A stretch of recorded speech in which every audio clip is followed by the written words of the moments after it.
capítulo se llama Les sin terreno, alquilar un privilegio, ocupar un delito. Yo intenté, como les decía recién, que sea lo más, intentar, encontrar la forma de abstraerme lo más posible del tema, ya que, para mí es muy, muy difícil de relatarlo sin quebrarme, sin apelar a reminiscencias o recuerdos de la infancia.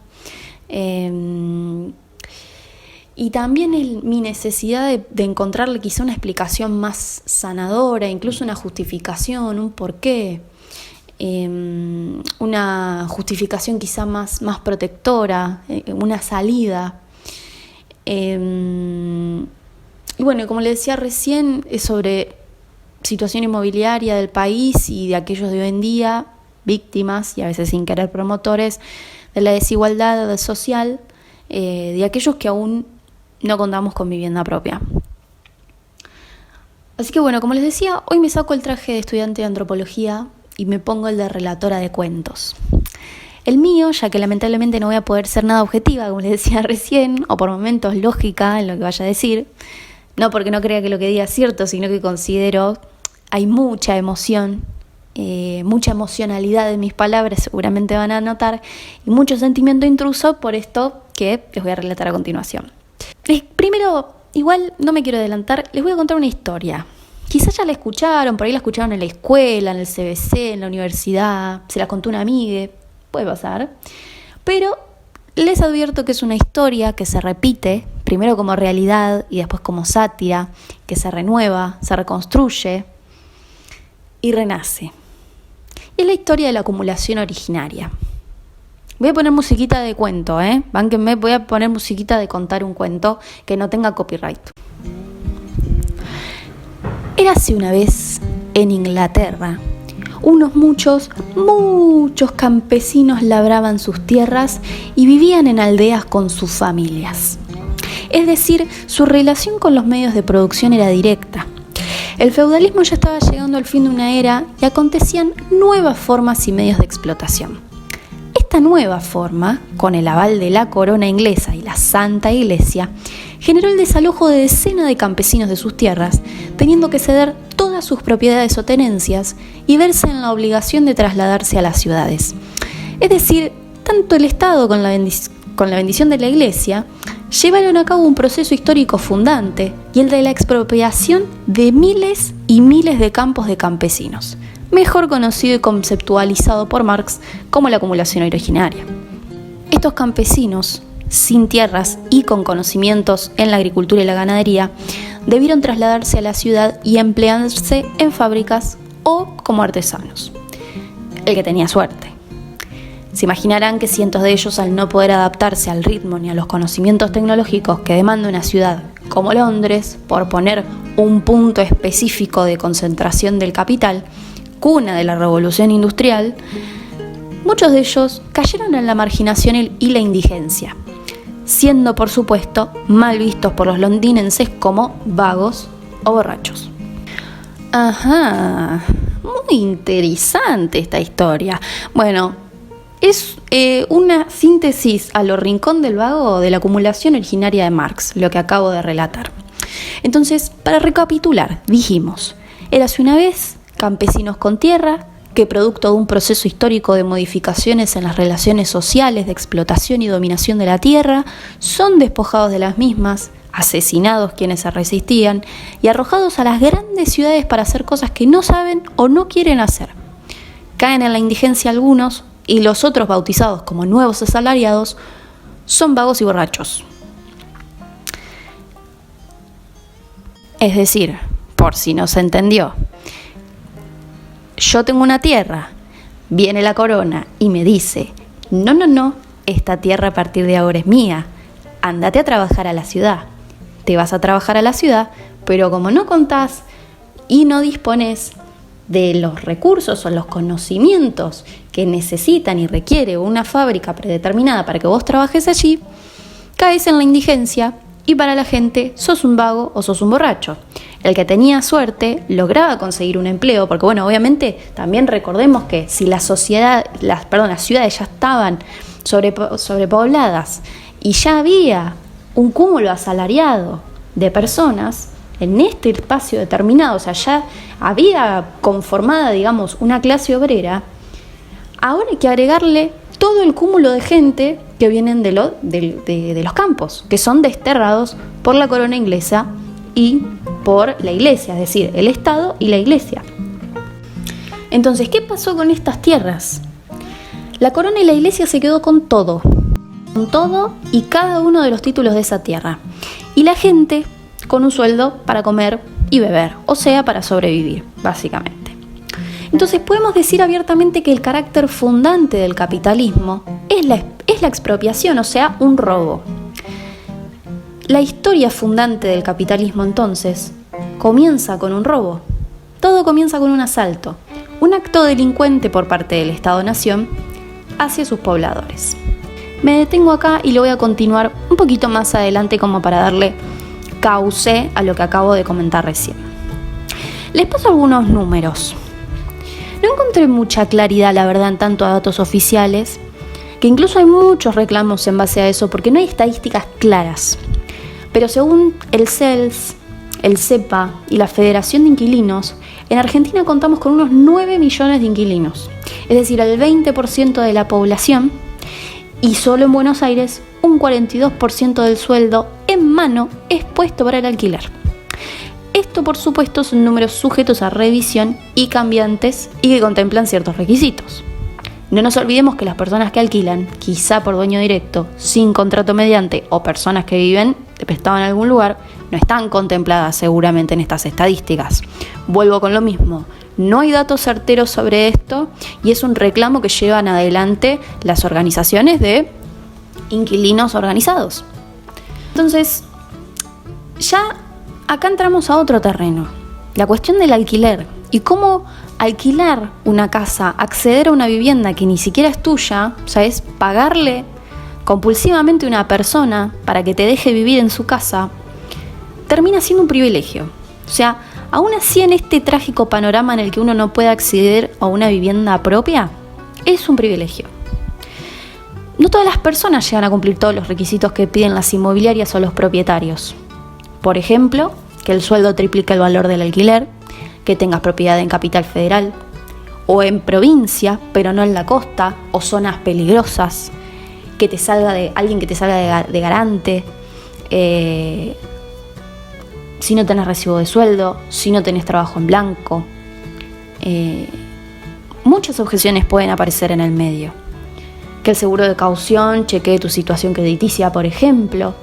Es una movida, además, de mucho dinero. No es, creo que el que nunca alquiló en su vida, por ahí estoy omitiendo un juicio de valor sin tener un fundamento que me avale, o sea, fuente Times New Roman.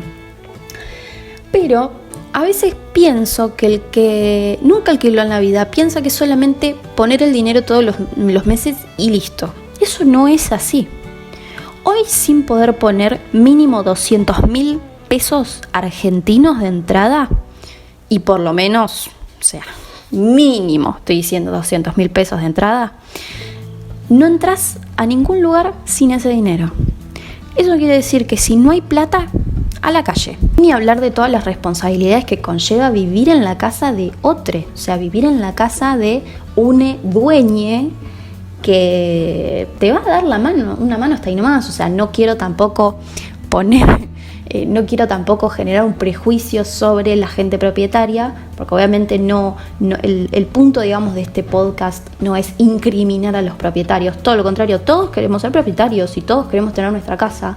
Lejos de eso, el problema es el negocio inmobiliario que hay en torno al mundo del alquiler y cómo muchos de ellos viven de esto, viven de esta especulación constante que hay en torno a la marginación de todo un sector que no puede acceder a su vivienda.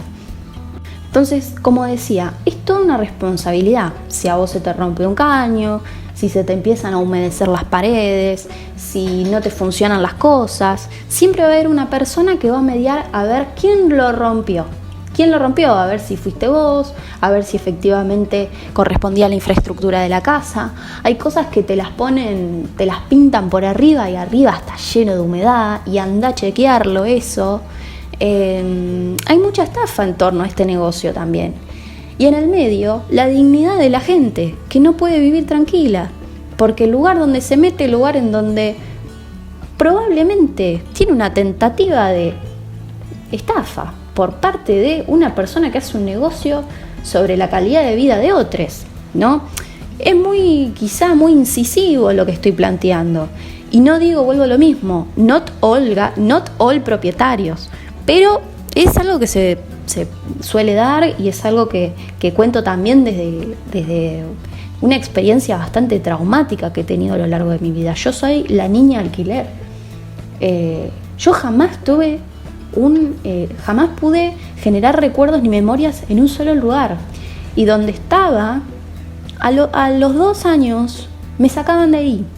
Me dejaban otra vez en el mismo lugar en el que estaba, en la calle, buscando otra vez dónde vivir. Quiero contarles más o menos cuál fue mi experiencia con la vivienda. Siempre vuelvo a esto, que en lo personal me es muy doloroso abordarlo, pero quizá otra persona que lo escuche dice, loco, a mí me pasó lo mismo, no estoy solo, no estoy sola, no estoy sole. Obviamente no lo estás, ni yo tampoco lo estoy, porque esto es una situación estructural, ¿verdad? O sea, la crisis habitacional es algo estructural. Pero está bueno escuchar a otro y que digas, bueno, de esta, por lo menos de alguna manera, hay gente que alza la voz por este tipo de problemas, ¿no? De situaciones angustiantes. Bueno, paso a contar un poco de mí. Yo me mudé por primera vez a los 11 años. Mis hermanos, mi mamá y yo vivíamos en una casa en Bécar que había comprado mi abuelo, digamos, mi abuelo paterno. En Bécar vivíamos. Pero en esa casa, bueno, mi abuelo fallece con los años. Cuando yo era chica, creo que tenía 7, 8 años. Y en esa casa, con el tiempo, hubo una fuga de gas que mi mamá no podía pagar. Mi mamá recién arrancaba a trabajar y bueno, ya sabemos lo que es un sueldo de docente. Y bueno, y mi progenitor no tenía intenciones tampoco de poner dinero para que sus hijos tengan una vivienda digna. Ese es otro capítulo, no importa, después veremos el tema padres. Pero bueno, ese fue el primer despojo que sufrieron mis hermanos conmigo. Hubo una fuga en esa casa, no lo quisieron pagar y en el divorcio de mis padres se dividieron la parte de la casa y chau, no hay más casa. Lo más doloroso de eso fue que mi casa era tan chiquita que esa casa la compró la persona de al lado y la hizo cochera. Por eso digo que lo que para mí representaba un hogar, para otro representó un pedazo de casa más. Entonces, bueno, ahí tenemos la primera mudanza. Después nos mudamos a Victoria. Yo viví muchos años en San Fernando, 12, 13 años viví en San Fernando. Y en esos 12 a 13 años que viví en San Fernando, me mudé unas 8 o 9 veces más. Es decir, en las casas solía... bueno, en el medio me mudé a una en Bécar, pero también al año y medio estaba volviendo a San Fernando. Y bueno, en esta transición de casa a casa, viví muchísimas cosas. En el medio, bueno, nos íbamos yendo de las casas, primero porque, bueno, en la primera no había mucha buena relación con la inmobiliaria. Para mí, yo le pido perdón si hay algún martillere que está escuchando esto, para mí las inmobiliarias son Satanás, son el diablo, o sea, no hay cosa más mala que las inmobiliarias, no les importa a la gente. Que Dios y la patria me juzgue. De esa casa nos tuvimos que ir, después nos mudamos a otra. Ahí por suerte pude transitar tranquila toda mi secundaria, hasta el último año, por suerte. En esa casa se nos cayó el techo. Un día me acuerdo que estaba durmiendo mi hermano y empezó a entrar mucho agua, o sea, un caudal de agua impresionante y le pegaba como a la luz, y de pedo nosotros vimos que estaba pasando eso, porque si mi hermano iba y prendía la luz, chau, rip, descansa en paz, no la contaba. Además de que nos pasó lo del techo, la propietaria murió y el esposo decidió vender esa casa. Después nos mudamos de nuevo. En esa casa también había muchos problemas, teníamos problemas con el agua, tuvimos 2 meses sin poder bañarnos, hubo una fuga de gas también, vino la empresa de gas, nos lo cortó y el dueño no se quería hacer cargo de los gastos, siendo que es algo de la estructura de la casa, yo no voy a andar cortando caños ni mucho menos.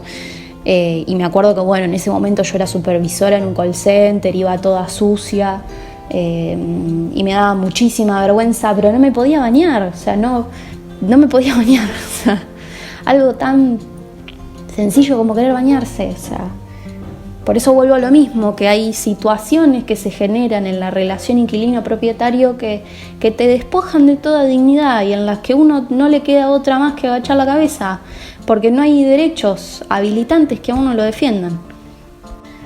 Después de esa casa nos fuimos. Ya como mis 2 hermanos más grandes ya estaban más grandes, cada uno se fue a vivir solo. Yo me fui a vivir con mi mamá y con mi hermano a una casa en San Fernando. Ahí estuvimos 2 años. El alquiler aumentó muchísimo y además las expensas también aumentaron de manera abrupta y sumamente arbitraria, como siempre lo son. Los vecinos eran, la verdad, que dejaban mucho que desear, re pesados, por todo te hacían una multa, por todo una contravención, siempre tenían un problema. Los chetos, fin.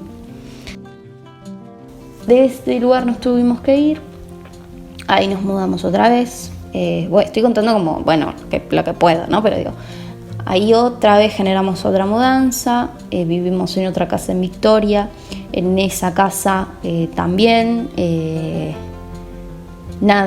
llegamos, era una casa muy iluminada, muy luminosa, con ventanas y demás, y cuando mi mamá firmó el contrato, esas 2 ventanas las cerró el chabón de la casa de al lado, entonces la casa quedó completamente a oscuras. Tuvimos un problema también con los techos, se nos cayó el techo, a mí se me llovía toda la pieza, que ni siquiera era una pieza, era un comedor en el que yo me dormía y me había separado. Y así sucesivamente, situaciones en las que uno se siente completamente boludeado por la persona que te alquila la casa, que te las alquilan además a valores descomunales, como si uno tuviera un montón de dinero para gastar. Si te estoy alquilando es porque no tengo plata para comprarme mi casa o porque no tengo las condiciones dadas para poder hacerlo. Y así sucesivamente, con lavadas de cara. Por eso digo, esta lavada de cara de no voy a arreglar esta humedad, voy a ponerle ¿cómo se llama? No me sale ahora, pero voy a pintar arriba, por ejemplo, voy a ponerle Durlock. Total, esta gente es tonta, no se da cuenta. O, ¿qué? ¿Se van a ir? Si la oferta bajó un montón y la demanda desborda.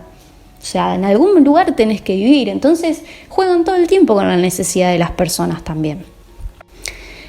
En el medio, obviamente, como mi mamá con su trabajo de docente, yo trabajo desde los 18 años, mi mamá nunca me tuvo que mantener, pero sí, ella sí pagaba el alquiler, pagaba servicios, yo ayudaba y también aportaba para el alquiler, para lo que se pueda.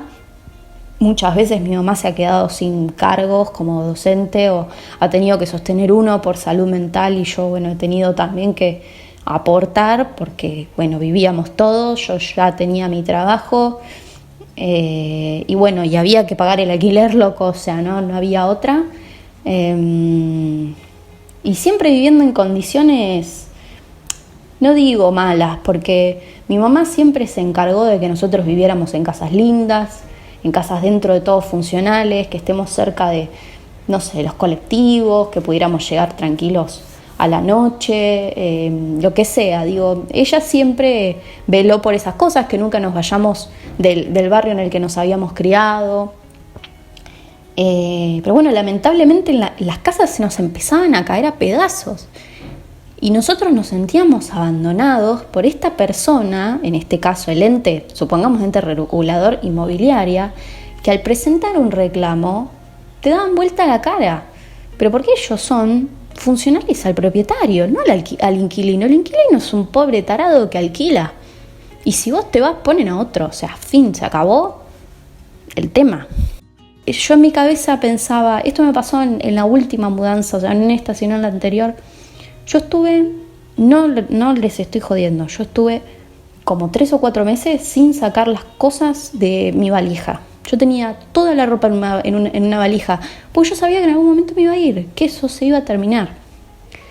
Es muy triste vivir así, es muy triste sentir que uno no tiene un lugar de pertenencia, uno no es de ningún lado, y no por elección, no porque yo dije, ay, nada, me pintó esta, no sé qué. No es elección, es injusticia, es desigualdad. Y ustedes dirán, bueno, porque también acá entra en juego otra cosa, ¿no? Que es la cuestión de la meritocracia, de bueno, si llegó hasta determinado lugar es porque se lo habrá merecido, si tiene toda esta cantidad de casas, si tiene tantos terrenos. No. Vivimos en un mundo estructuralmente desigual. Mi vieja salió del barro, es de barrio, se crió ahí, fue a la universidad, se recibió de psicóloga, sigue laburando y hoy con todos los años que tiene no tiene su casa. Entonces, ¿de qué meritocracia estamos hablando? Con ese criterio yo también me vengo rompiendo el culo hace un montón de años y estudio y me esfuerzo y no sé qué. Entonces, claro, con ese criterio digo, yo tendría que tener un montón de cosas. Y no es 2 más 2, no es tan sencillo. Hay muchísimas cosas que van mediando y regulando estas desigualdades. Por ejemplo, las políticas públicas, por ejemplo, la economía, por ejemplo, la gente que elegimos para gobernar. Bueno, y ahí pasaba un poco mi proceso de mudanzas, que no quiero hacerlo muy extenso, pero bueno, quería contarles un poco cuál fue mi recorrido a lo largo de mis 25 años y cómo fui mudándome de lugar en lugar, y así como llegaba tenía que irme. Y bueno, esto, cómo yo no podía generar espacios de pertenencia ni de identidad, porque yo sabía que indefectiblemente en algún momento me iba a ir. Pero hay algo que yo quiero traer a colación aquí, que es quizá un poco más angustiante, y es que mi mamá sí tiene su casa. El problema es que no se la quieren dar, y esa es otra historia. Cuando yo tenía 14, 15 años aproximadamente, estaba en el secundario, mi mamá se metió en una cooperativa que se llama, si mal no me equivoco, Cooperativa Héroes de Malvinas, que esta cooperativa lo que hacía era levantar proyectos, digamos, de edificios, barrios, ya tenían un par hechos, o sea, existía, era fidedigno, digamos. Es un proyecto que arrancó aproximadamente en el 2001-2002 con la gestión de Daniel Scioli, es decir, una gestión del peronismo, de llevar adelante esos departamentos. Y bueno, mi vieja se metió para poder comprarle una casa a sus hijos, para poder tener una casa a ella. Pero bueno, ella confió en este sueño, en este proyecto. Pero eso no iba a ser gratuito. Para que ella pueda meterse ahí, primero tenía que poner mucho dinero. Para ese entonces tuvo que poner mucho dinero. Y básicamente lo que tuvo que hacer para ingresar, además de poner dinero, uno de los requisitos para poder ingresar era renunciar a todos los bienes heredados. No podía tener ningún bien a su nombre. Y además, bueno, eso implica, por supuesto, una inhibición hipotecaria, porque uno ya está metido en un proyecto inmobiliario. Básicamente, entonces, mi mamá se mete acá, van pasando los años. Yo me acuerdo muy bien, esto lo conté en historias, yo me acuerdo muy bien que no llegábamos a fin de mes porque mi mamá tenía que pagar esa cuota Pero mi mamá nos decía, chicos, yo pago esta cuota, pero ustedes van a tener una casa. De acá a 3 años, con suerte, con fuerza, vamos a tener una casa, no vamos a alquilar más. Y fue un esfuerzo tremendo, porque real, o sea, con el sueldo de mi mamá, mi papá creo que pasaba, no sé, 600 pesos por 4 hijos en ese momento, imagínense. Era mi vieja sola con todo eso. Y bueno, y teníamos para comer, para pagar los servicios, y no sé si ella algún día no comió para que nosotros tengamos un plato de comida más, pero fue con la fe y con la convicción de que ella efectivamente en algún momento iba a tener su casa, su tan ansiado sueño de tener su vivienda, ¿no? Una vivienda que ya ella había tenido antes, pero que bueno, producto de cuestiones mediantes tales como el divorcio, se quedó sin. Y nosotros también como consecuentes, ¿no? Bueno, la historia va en que básicamente ella se tuvo que quedar en tetas para poder entrar a un lugar que hoy estamos a 2001, pasaron 20 años y ella no tiene su casa. Digo 20 años porque el proyecto inició en 2001 y ella se metió aproximadamente en el 2008, 2009, algo así. Obviamente es una situación recontra angustiante porque imagínense, yo intento, por lo menos a través de este podcast, dar la voz de mi mamá, pero imagínense, son 3 torres, la de mi mamá está casi terminada, o sea, no es que no se puso dinero en el proyecto, sino que con los cambios de gobiernos, en el cese, digamos, de Scioli, cuando inicia la gestión Vidal, ese proyecto fue detenido por completo. Antes por lo menos se movía, se iba parando, pero se movía, hasta que en un momento se paró por completo. Y después, de a poco, iban bajando dinero, venían y así. Pero nunca se concretaba, nunca efectivamente había una concreción, digamos, del proyecto para que la gente pueda tener su casa. Incluso, bueno, con mi mamá yo fui al sorteo de departamentos, a ella le tocó, ya tenía su casa, todo, o sea, uno ya se hacía la idea, pero aún así no la puede habitar, no está habitable.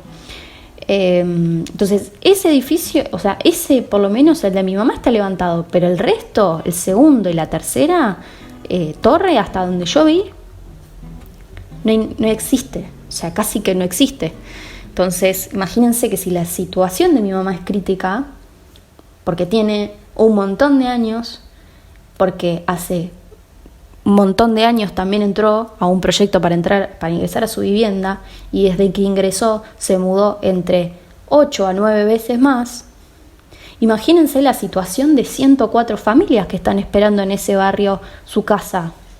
Imagínense la cantidad de gente que debe estar viviendo de prestado, gente que ya no le da más el sueldo para alquilar. Como les decía recién, hay un porcentaje muy alto, creo que si mal no me equivoco, del 40% de personas que no han podido pagar el alquiler el año pasado, producto de la pandemia. Y personas que han muerto sin tener su casa. Personas que han muerto sin tener la llave de su casa, que han pagado por algo y que al momento siguen pagándole a otros porque eso no está disponible. Entonces esto también lo cuento y por eso vuelvo a lo mismo, que este podcast, este capítulo iba a ser diferente, porque no puedo pararme como científica, como observadora, me paro como militante, como ex militante real, pero por lo menos militante de una causa en específica, que es esta, la lucha por la vivienda.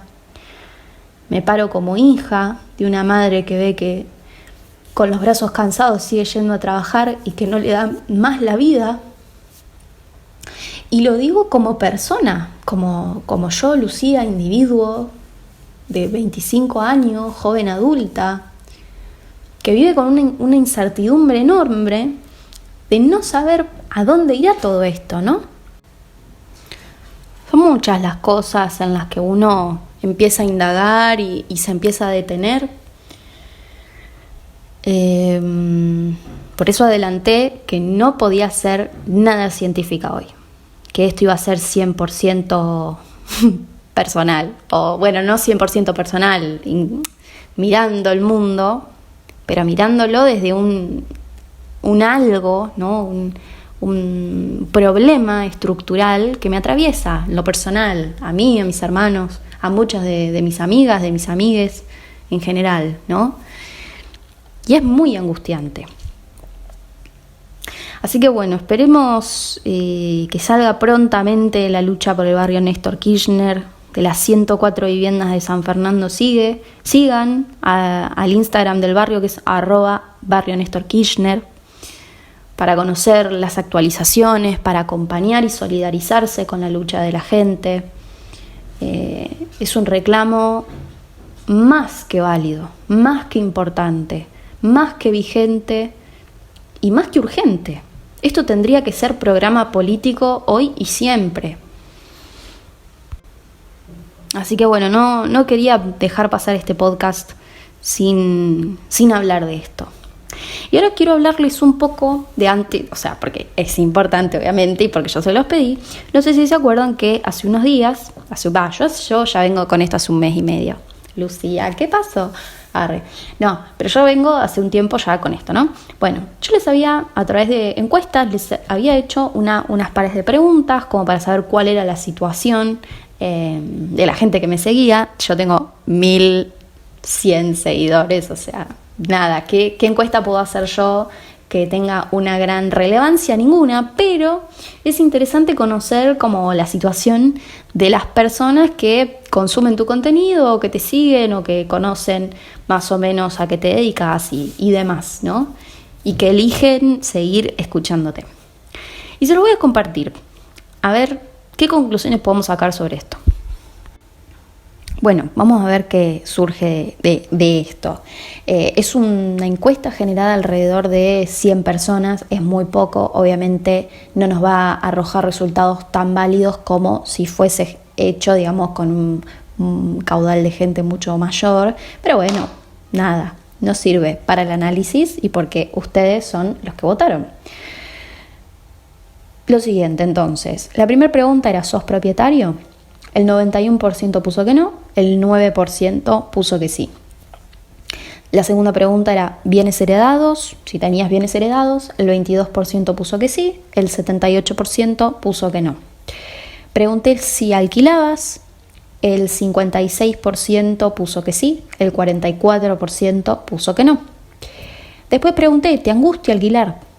El 64% me puso que sí y el 36% puso que no. Perdón, la pregunta era, ¿te angustia no poder llegar a comprarte tu propia casa? Y ahí el 64% puso que sí. Pregunté, si sos inquilino, ¿desde cuándo? El primer puesto fue mayor a 2 años con varias mudanzas, 2 años o más en el mismo lugar, y luego en el tercer puesto quedaron 2 años o menos. Después pregunté, ¿qué te produce la mudanza? En el primer puesto salió angustia, en el segundo puesto salió felicidad y en el tercer puesto salió nunca me mudé. Y la última pregunta era, ¿cuál era la posición que vos tenías, digamos, en relación a la toma de terrenos? El 62% puso que estaba en contra y el 38% puso que estaba a favor. Y eso me lleva a reflexionar un poco para que lo pensemos también sin pretensiones de juzgar, ni mucho menos, porque bueno, cada uno tiene la posición que tiene y debe tener sus fundamentos, por supuesto, pero me lleva a pensar de cómo aún uno, sin tener nada, no toma, o sea, no permite que, por ejemplo, una toma de tierras, siendo uno desposeído, le parezca algo constructivo, le parezca algo necesario o le parezca algo válido. Es ahí donde se introduce la moral, donde aparece la moral, donde aparece la iglesia, donde aparece el sentido de propiedad que tenemos todos. Si no, fíjense cómo nos relacionamos, que la gran mayoría, por lo menos de las personas que seguramente que conoces, por ahora las cosas están cambiando un poco más, pero seguramente el que tenés al lado tiene una pareja monógama, o seguramente habrás conocido personas que se tornaron en amistades que terminaron siendo sumamente posesivas. Es decir, esta tendencia y esta compulsión a poseer podemos verla en muchos ámbitos, ¿no? Y esta relación con la propiedad privada se traslada también a las personas. Es interesante pensarlo de esta manera. Lo que más me interesa igual es esto, de que aún siendo la gran mayoría de los que votó todos desposeídos, la mayoría puso que no está a favor de la ocupación de un terreno, que por defecto entiendo que no ocuparía un terreno, ¿no? Y entendiendo, y retomo a mi amigo Marx, entendiendo que la historia fundante del capitalismo radica en el robo masivo de tierras a los campesinos, ¿por qué aún vemos esto como un acto criminal? Siendo que, oportunamente, el robo fue generado por los estados nacionales y por la Iglesia católica, apostólica y romana, ¿no? O sea, si uno le da ese giro, dice, wow, ¿por qué yo siento que el otro está incurriendo en un delito cuando el acto delictivo fue oportunamente generado por quienes gobiernan las grandes potencias, digamos, o gobiernan el territorio nacional en el que vivimos, ¿no? Es interesante. Y por eso también se criminalizan, bueno, ni hablar estas ocupaciones de las cuales yo recién hablé, la ocupación en Guernica. Hace no muy poco hubo un desalojo tremendo en el barrio 31, ahí en el barrio Mujica. Hay un video que yo no lo puedo ver, o sea, me rompe el corazón, en el que una mujer dice, yo me rompo el lomo por comprarle zapatillas a mis hijos y me acaban de tirar abajo la casa, y ves cómo ahí, no sé si eran gendarmes, policías o qué, le tiran la casa abajo. Recuerdo también una imagen mía de ver en Guernica mujeres agarrando los colchones que tenían en el acampe y llevándolos acá en el hombro, y yo las miraba y decía, qué dista de la experiencia de esta mujer de la mía. Está bien, un abismo, ¿no? A ver, no me voy a comparar. Un abismo porque yo nací con otra realidad material diferente de esta persona que ni siquiera puede alquilar y que apela a la ocupación de una tierra que lo que mierda sea, no sé quién es esa tierra, se acuerda de esa tierra, de todo ese campo, cuando está ocupada. Y la respuesta del gobierno no fueron políticas públicas, fue dinero. ¿Y la gente qué hace con esa plata? La respuesta no fue trabajo, fue dinero. Querer comprar la miseria del otro. Eso es algo también bastante común, ¿no? Y querer tapar con la mano una desigualdad estructural, inminente, radical, una desigualdad de la que no podemos salir, porque de eso se alimenta también el capitalismo, de la marginación de otros, es decir, de la riqueza de un sector muy pequeño en detrimento de la miseria de otros. Entonces, en cierto punto, habilitamos y comprendemos la ocupación si podemos verlo de ese mundo, ¿no? O sea, si desde este mundo, si podemos verlo de esta manera. Es interesante pensarlo de esta manera para que, en cierto punto, de alguna forma, cambiemos la mirada, cambiemos la forma de verlo, ¿no?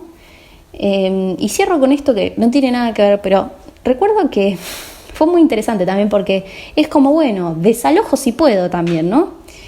Yo me acuerdo que, bueno, hace como 4 años estuve en España, estuve por toda Andalucía, y una de mis paradas fue Sevilla, y me metí en un lugar en donde iba a haber flamenco esa noche. Era una agrupación de feministas anarquistas que iban a hacer un encuentro sobre flamenco. Y cuando entro y empiezo a hablar con ellas, me doy cuenta, primero no querían develarme su identidad por una cuestión de seguridad, y después me di cuenta por qué, porque la casa estaba tomada, en pleno centro de Sevilla. Entonces cuando tomamos confianza y empezamos a tomar, y bueno, entre risas y demás, ellas me cuentan cómo fue la histórica toma de esa casa casa mansión. Resulta que esa casa, ellas la toman como agrupación anarcofeminista, y resulta que esa casa era un funcionario español que, como no la tenía reconocida en sus, en su impuesto tributario o lo que sea, como lo que sería para nosotros nuestro AFIP, jamás pudo reclamarla, porque ellas ocuparon un lugar que supuestamente esta persona no tenía, ¿no? Así que, si me están escuchando mis amigas anarcofeministas sevillanas, les mando un beso a todas. Ahí siguen, con esa lucha y con esa ocupación. En fin, este podcast por ahí no tiene una conclusión específica. El final es abierto, el final es para que lo piensen, para que lo pensemos entre todos, porque yo también puedo equivocarme, por supuesto. Estoy acá también para aprender, para divulgar información, pero para también tomar otros conocimientos. Poder hacerme cargo si me equivoco, por supuesto, reforzar lo que no entienda para poder hacerlo mejor, para poder comunicarlo mejor. Reconozco que tengo una responsabilidad también al comunicar, así que esto siempre está sujeto a modificaciones, pero me resulta interesante poner esto en cuestionamiento para decir, ¿por qué aún sin nosotros tener nada seguimos defendiendo ideas que le pertenecen a otra casta social, al poder dominante, ¿no? A los que sí tienen, a los que sí comen todos los días, a los que sí duermen abajo de un techo? Y los que no tenemos nada, seguimos trabajando nuestras ideas con la moral de una clase social ajena a la nuestra y ofensiva a nuestros intereses de clase. Eso es todo por hoy. Los dejo hasta acá. Los veo en la próxima tesis para los ansiosos párpados, cuando deje de rendir, cuando pueda organizarme mejor con los tiempos. Este capítulo se lo quiero dedicar especialmente a mi hermano Francisco, que me regaló un micrófono, que confía en mis sueños. Te quiero mucho, hermanito. A todos mis hermanos los amo con todo el corazón, pero bueno, nada, quería destacar esto porque me regaló un micrófono para que pueda grabar.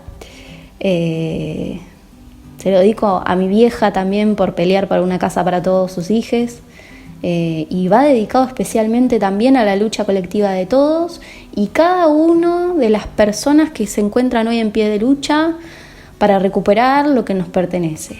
El derecho a la vivienda, que no tiene que ser un sueño, es un derecho negado, es un derecho humano, que es necesario recuperarlo, reconquistarlo y visibilizarlo. Y que ante un Estado ausente tiene que haber un pueblo en pie de lucha para exigir respuestas. Les dejo un beso a todos, gracias por escucharme hasta acá. Síganme en mis redes, coméntenme qué les pareció este capítulo, si me fui muy por las ramas, si estuvo bueno. Y bueno, eso. Y denle like y síganme. Y mándenme mensajes, escríbanme, que me re gusta, que me digan, loca, me re gustó, bla. Bueno, eso, que me re gusta. Y nos escuchamos la próxima. Hasta el próximo tesis. Besos.